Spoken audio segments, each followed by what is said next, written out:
Pesawat tempur Su-24 Rusia meluncurkan serangan brutal ke posisi pasukan Ukraina. Kali ini, fasilitas militer Ukraina di Ukledar menjadi sasaran. Rekamannya beredar di Telegram pada Sabtu 8 April 2023. Dalam keterangan unggahan disebutkan, pesawat Rusia kembali menabrak nasionalis Ukraina. Inilah rekaman kerja tempur, pembom tempur Su-34 Angkatan Udara Rusia di fasilitas Angkatan Bersenjata Ukraina di Ukledar baru-baru ini, jelas narasi.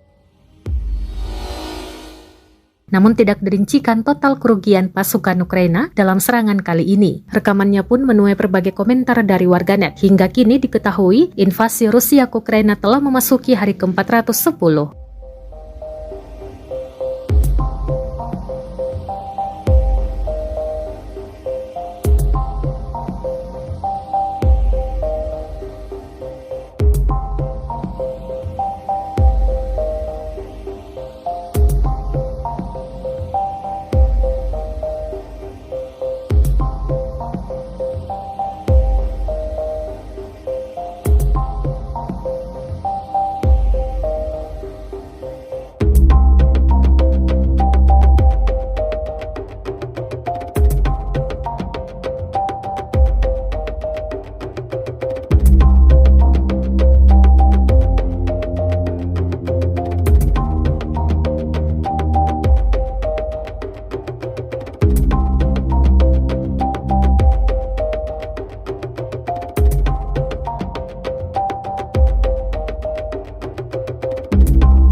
Terima kasih sudah nonton.